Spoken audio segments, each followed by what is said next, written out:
In the ever-expanding space of the multiverses, there are events that defy rational explanation.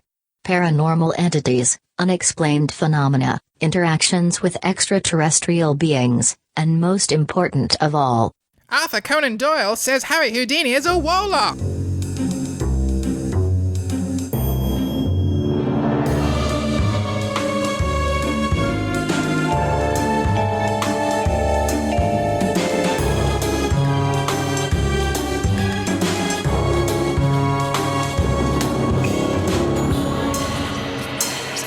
Welcome to Kram Bamble, a podcast about nothing in particular, but unlike the mainstream media, we talk about the important things. My name's Taz. And I'm Kirsten. You weren't expecting that, were you? Sitting there looking at your tablet. I was looking at Gobekli Tepe. Oh,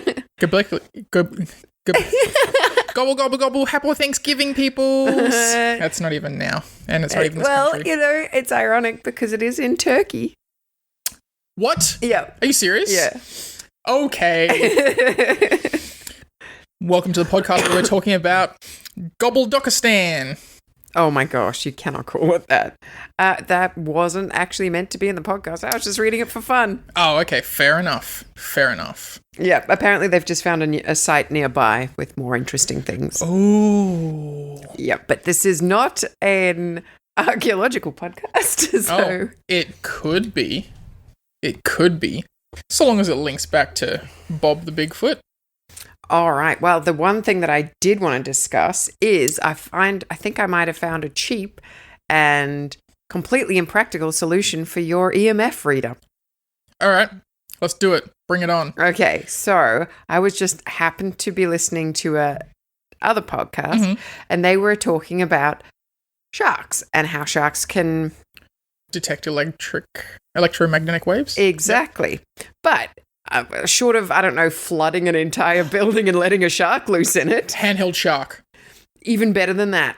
Ooh, backpack mounted shark. You could do that too because, have you heard of mermaids' purses? No. They're the eggs of a shark. So some sharks lay eggs. Okay. And they call them mermaids' purses because they do look like a purse. Gotcha. So, but what they've just discovered, and this is Kirsten's tenuous link to science in our paranormal podcast, is what they've just discovered is that these embryonic sharks inside also have super heightened EMF reading abilities. Oh, okay. And it's to keep them safe.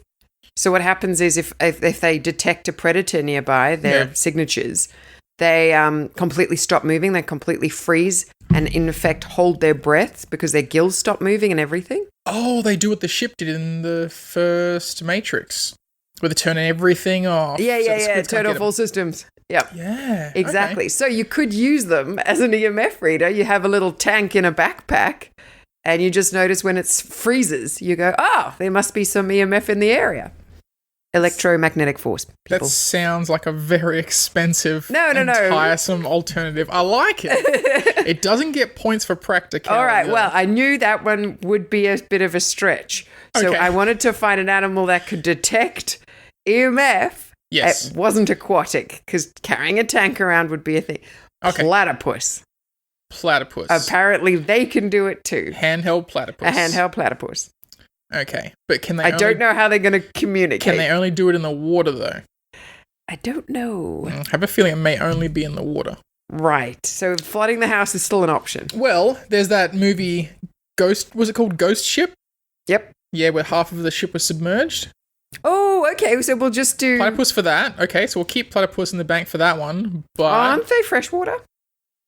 Awkward. Well, they don't breathe. No. We'll use our platypus for lakes, and we'll use our shark for the oceans. This is a I've forgotten his name. Damn it.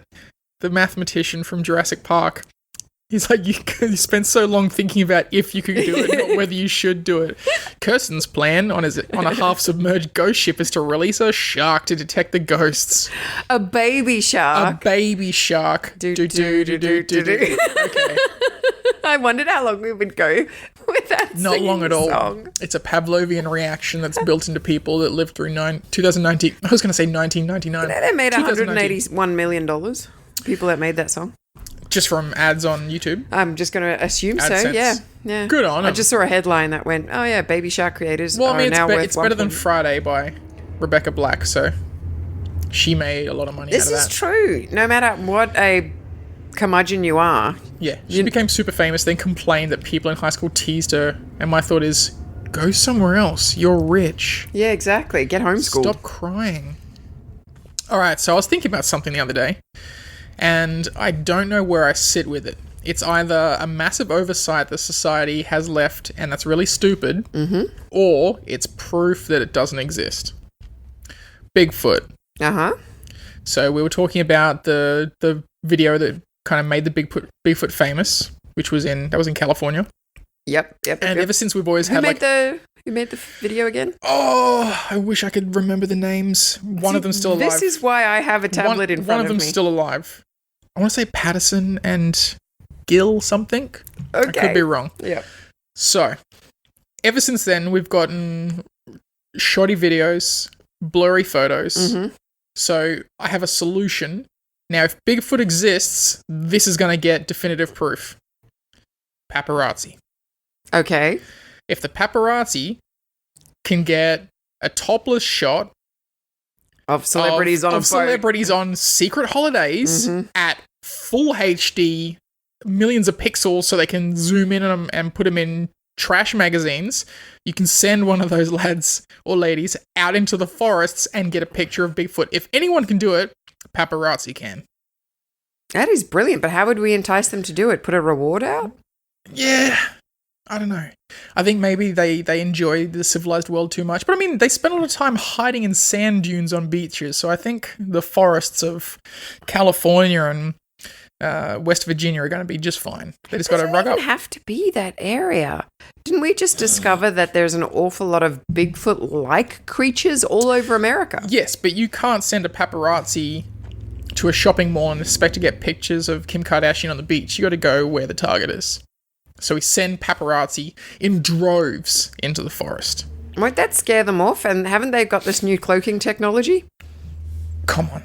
Have you seen the pictures the paparazzi get? Nothing can stop a paparazzo. Nothing. Okay. An army of paparazzo. This is how it begins, just like in Star Wars. Yes, it's for finding Bigfoot. I shall be the supreme ruler of the paparazzi. Or entice them. Why don't we make friends with a celebrity and get them to picnic often in the woods of California, West Virginia? And that way, they might just be in the background. Like accidental photos. Yeah. Here's Kim Kardashian's butt. Oh, and by the way, not that important. Bigfoot's right behind her. Bigfoot's behind her. Yeah. Can you still imagine the tabloid cover, though? It would just be the butt. Kim Kardashian's feet bigger than Sasquatch. All new pictures. It's just a butt. Khloe Kardashian is now dating a very hirsute man. Sasquatch and me, how we fell in love in West Virginia. Oh, that's quite sweet. I'd read that. Don't die. I started coughing from my laughter. Excuse me. Right. Do you know about Harry Houdini? Not in-depth stuff, but a little bit. What do you know about him? He liked to escape from situations, and he died from his ruptured appendix. Oh, that's a fair bit. Do you know about his extensive career as a medium debunker? I've heard about it in passing, but I don't think I've focused on it. Yeah. It is incredible. He almost gave up. You know, he would keep doing his parlor tricks for his friends and family and things, but he sort of gave up his major stage shows and went on and he joined Scientific America, and he just went through and debunked everything. I love it. He went to seances. He used to dress up, and he would disguise himself and go to these seances. He was the original old man mask pranker. Oh, he was incredible. And because he obviously used illusions in his own stage shows, he knew how they were doing it. He knew the tricks. Exactly. I like it. He was breaking the magician's code before anyone else. He was. But what's even funnier is he was really good friends with Arthur Conan Doyle. That name sounds familiar, but I don't know who it is. Wrote Sherlock. Okay, gotcha. Yeah. Yes. So he wrote Sherlock Holmes. Ah. But he was obsessed with the supernatural psychic stuff. Arthur Conan or Houdini? Arthur Conan Doyle. Okay. So he was 100% a believer. Do you remember when those fairy pictures emerged? He was huge. He was just devastated when they were proved to be fakes. Gotcha. So, he believed all of it. I think he started a research centre in England about the whole paranormal thing.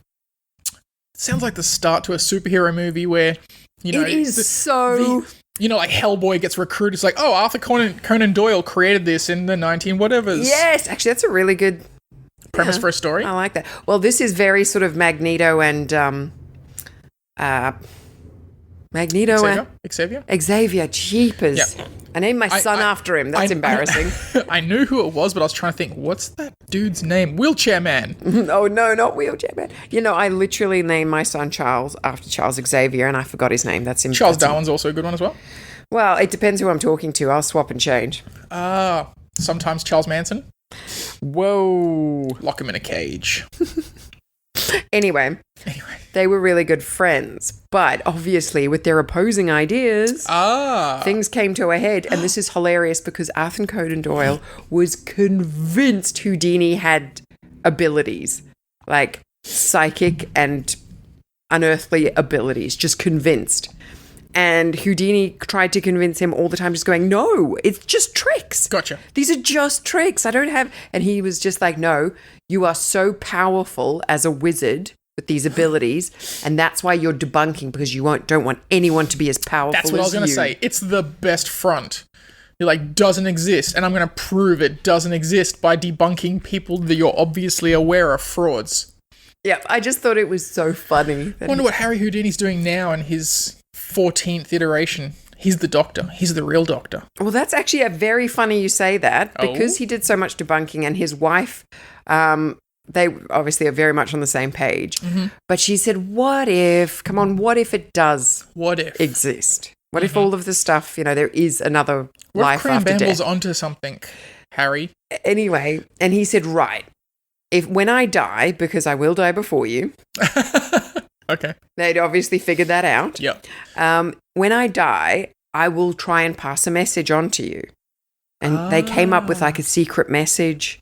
This is why this is familiar. Because for the next 5 years at a particular hotel room, she would perform seances to contact, and nothing ever happened. Nothing ever happened. And it was more than 5 years. And I just love this. And it was in California she kept doing it, right? It doesn't say. It's at the Knickerbocker Hotel. It is. I was listening to a podcast about all the haunted places in LA. And this is one of the things that I heard about. She was continually trying to contact, and it never happened. On the anniversary of his death, every year she did. But what's really funny, she also kept a candle burning beside a photograph of him for 10 years.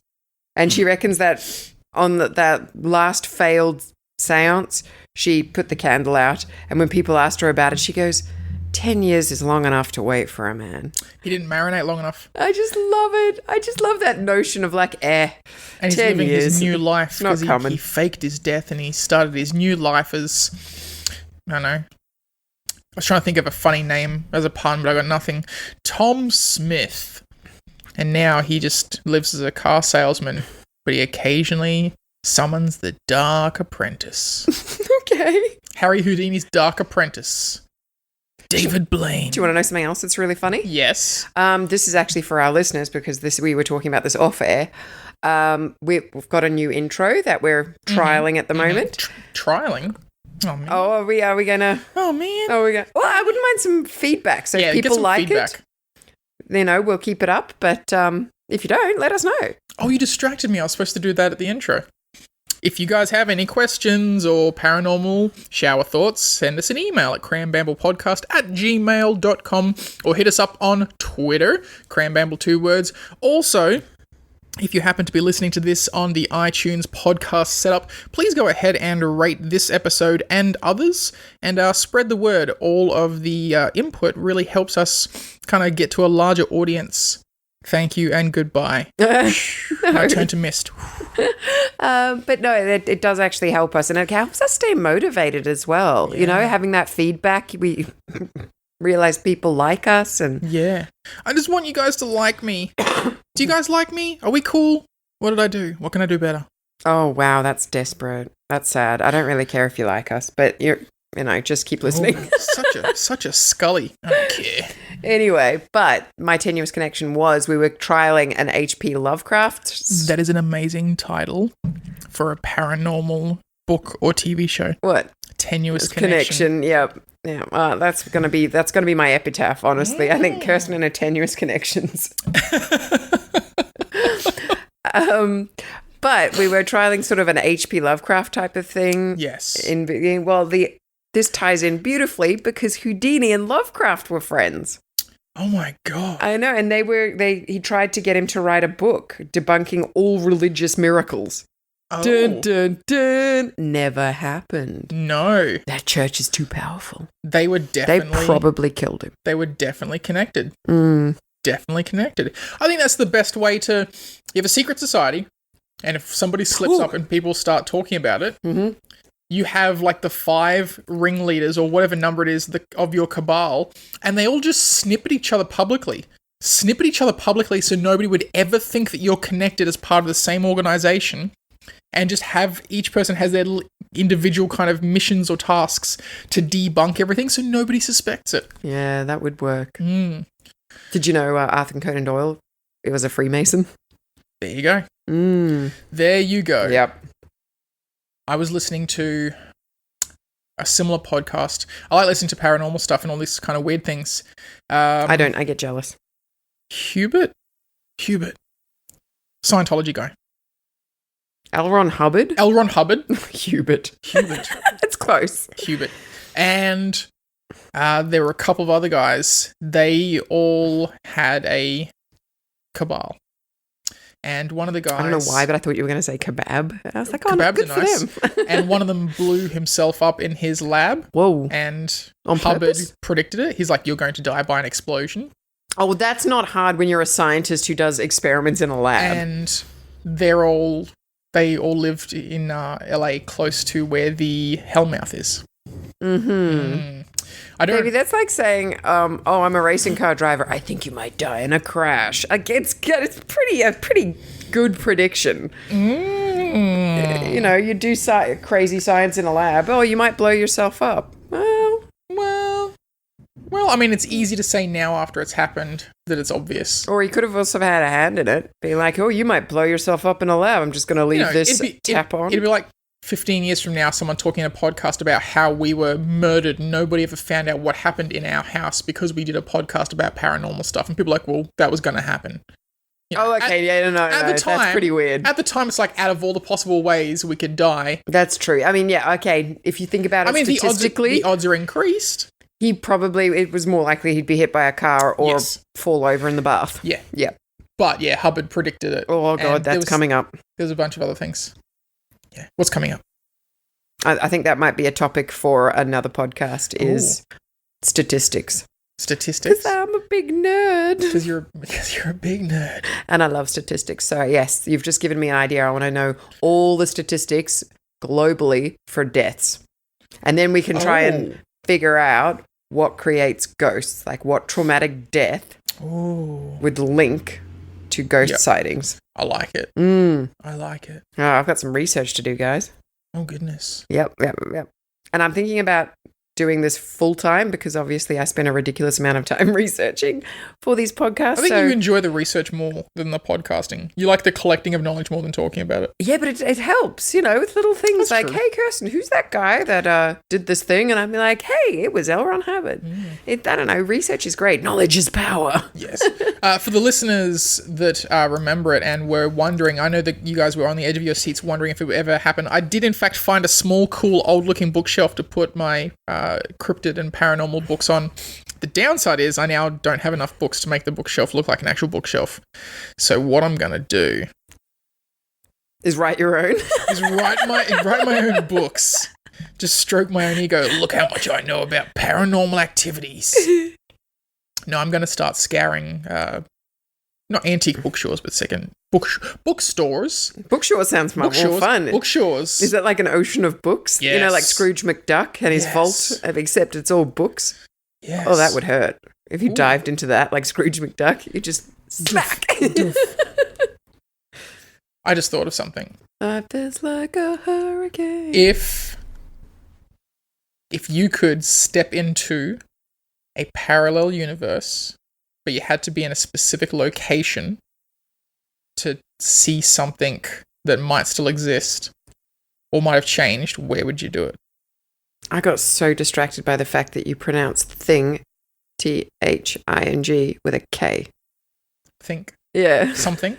Something. It's one of your pet peeves, isn't it? No, I've only just noticed it. I think, yeah. I've known Taz for, 5 years? I've never noticed he's done that. Because I've been watching a show, for the listeners out there that don't follow my life avidly, because I don't talk about it too much, I've been watching Man in the High Castle, which was one of those shows I thought was going to be a bit trash, but it's actually really well thought out. I keep wandering in, and then you just get hooked. Like, I haven't watched it. It's one of those shows. And you just sit there and go, Wait, that's happening? It's really cool. You can meditate and change dimensions? Yes. Like, what? Yeah, and yeah, it's interesting to see, like someone's obviously thought out particular, because in this particular story, the Axis won the war. So it's what America would be like if Japan and Germany had won, and they essentially split the country in half. Not entirely in half. Japan gets a lot smaller area. Yeah, I was going to say. Because the area in between is kind of like where they nuked and everything like that. I've got DuckTales stuck in my head. DuckTales, ooh. Where... Is there anything in particular that you would like to kind of see, either if it's still there or something's different in an alternate universe? That's a really good... I'd love to go and... Oh, man, I was hoping... I probably should give a funny response or at least something that's supernatural, but I'd love to go and see how apartheid went in South Africa. Gotcha. What happened if Mandela hadn't been there? And would there have been a huge uprising? Would the ANC still have happened? Yeah. Yeah, I don't know. I wonder if we'd still have apartheid in South Africa. Ooh. Yeah. I've got one that's going to make you kick yourself that you didn't say it. Because I was actually, this was directly leading to this. And I thought about it, I'm like, this would be your thing. Oh my God, I know exactly what you're going to say. What is it? Is it the evolution of man? Nope. Because I'd love to see that too.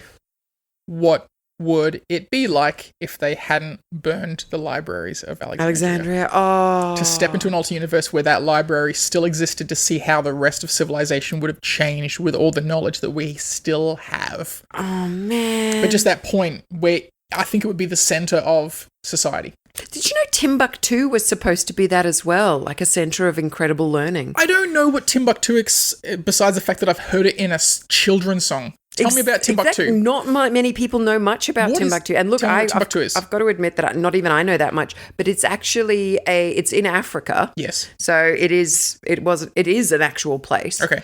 But yeah, it was actually this incredible center of learning at one point in history. Oh. And people used to go there, to obviously learn, and it just got disbanded. I don't know what happened there. Because a sailor went to Timbuktu. Yeah.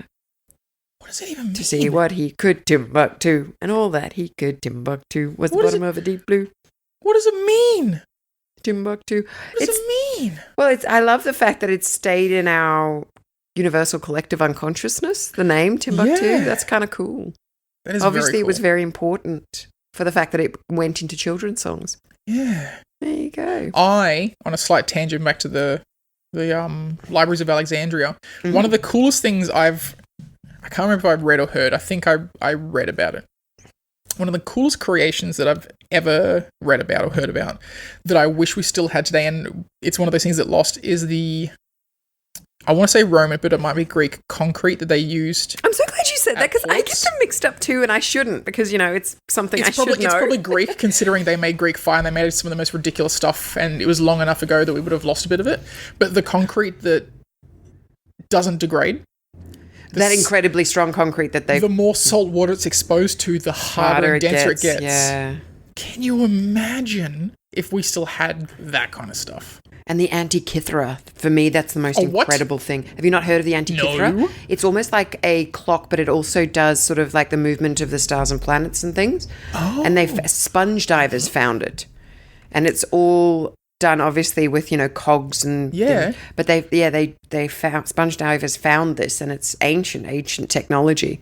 But it tracked the movement of the planets, and it was very, very cool, but all using clockwork. And it was way more advanced than we thought they were even capable of. Oh, man. And it's got such a cool name. It sounds like it's come out of Lovecraft, the Antikythera. Would you be angry at me if I disappeared forever because I managed to find a way into an alternate universe and I could find out about all this stuff? Could you send me some sort of message to just let me know that's what happened? That's fair. Because, otherwise it's going to be very much like, oh, he went to go and get a pack of cigarettes and never came home again. It's one of those stories. Yeah, I could leave you like a little scroll made out of a material that you don't understand how it's constructed and be written in an ink that we don't have in this world because our technology is so... You're like, what is it? And that'd be great, though. At least I'd have some sort of closure. Be like, oh, okay, that's what's happened there. I was about to apologise to our listeners that we haven't talked about anything more like crazy supernatural, but we did for a little bit, and I'm a huge fan of alternate universe stories. Like, it's just, I think a lot of people think it's a cop-out. That's a huge theory of what ghosts are, and we've discussed that in the past. I love it. I would also like to know any of our listeners where they would go, or maybe it's not a where, maybe it's like a particular event that you'd like to see an alternate universe play out to kind of see where that would spiderweb off into another world. So, send us an email because you only have so many characters on Twitter.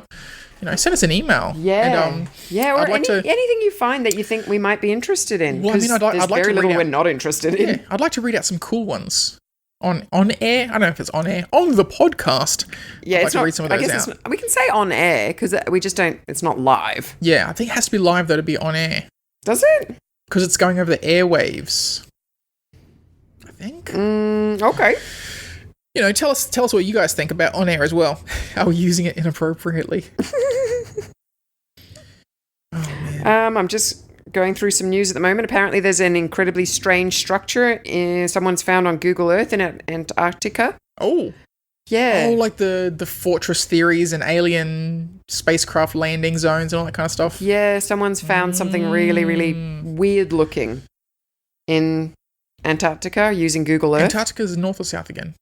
Well, it's got to be south because the guy, when he was showing it on the video, was saying, head down to the bottom of Africa, South Africa, and then it's a straight line from there. Oh. So I was like, oh, okay. Thank you for that. That's kind of cool. So there's something weird in Antarctica you can all go and have a look at. Ooh. There's obviously that lesser-known site near Gobekli Tepe. I always thought that was one word, and then I was looking through the transcript for an episode of Joe Rogan. It's 2 words, and my mind was blown. I was like, it's 2 words? Yeah. It's amazing how you hear something out loud, but the way people say it, you think it's 1 word, but it's really 2. Yeah. Gobekli Tepe. Oh, my God. Gobble, gobble, gobble. Well, I've got it in front of me, so it's super helpful. Gobekli Tepe. There you go. Just have to do a weird accent to do it. Gobekli Tepe. Yeah. There you go. Anyway, this is one of the reasons why people need to research, and they need people like me in the world to go and do research, because obviously some foreigners have gone overseas and have gone, why does this town have Satan running around at Christmas? Oh my goodness because gracious. There's people all painted up in red and sticking their tongues out and like scaring children. Guys, Krampus. It was that's Christians. All I'm saying. It was Christians, wasn't it? It probably was. It was dang Christians. Yeah, so they've written a whole news article going, Satan shows up at Christmas parade. Ugh. Yeah. So angry. I know. So sad. Yeah. Do your research, people. Come on. Journalism hasn't fallen that far. It has. It really has. Actually, I was listening to a podcast apropos of nothing. Tim Pool was talking about the fact that some journalists have published their pays because they want to show people that they're not overpaid, and they are. They're overpaid. They're really well paid. I can only afford 2 cars a year, guys. I only make $80,000 American, bearing in mind that they earn like almost half what we do. That's not 2 cars then. I was thinking it was in the...